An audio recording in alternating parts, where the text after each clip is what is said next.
Hello, everyone. This is Doug Davis, uh, broker in charge for Karambi Realty, and here with another session of Ask Doug. And today's topic is going to be about parking stalls. Just got asked a number of questions about parking stalls and how do we find it? How do we know it's ours? How can you be sure? What document do you look for it? Um, Is it attached to our unit? Is it forever?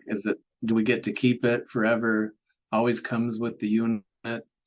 So those are all part of that. And your parking stall number is oftentimes difficult to figure out.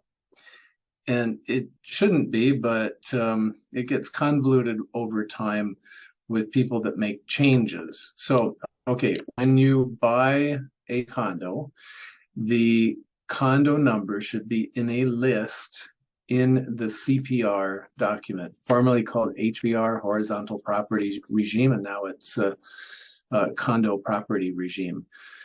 And it's in that document, legal size, and there'll be a list towards the back, and it'll list every single parking stall in the entire building and the unit it is associated with, or more formally, what unit it is appurtenant to.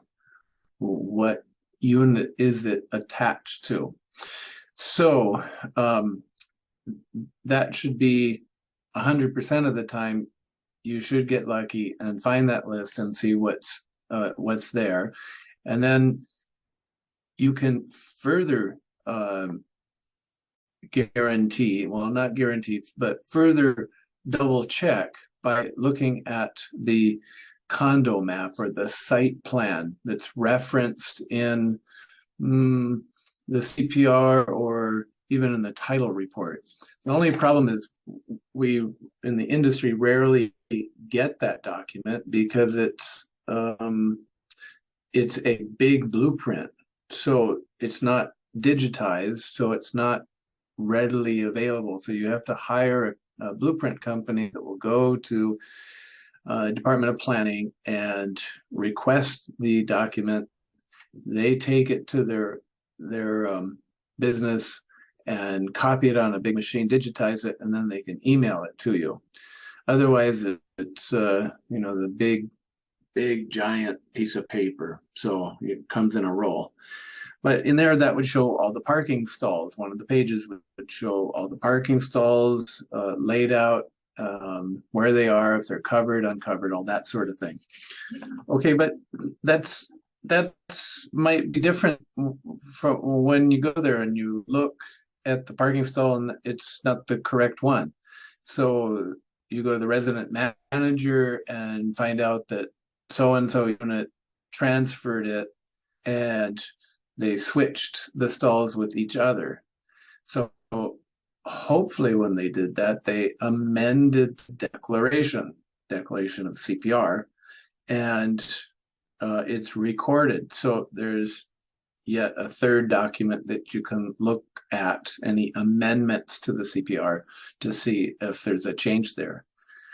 But probably half the time people don't amend it. So the only person that might ever know is the association, the HOA, or the resident manager, and they keep a list. So you can go and get the list from the manager, and it says who has what unit.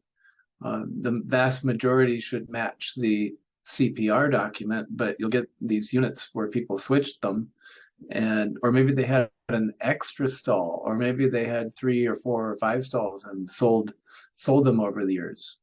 And parking stalls are anywhere from 30, 50, 80, maybe even more, thousands of dollars.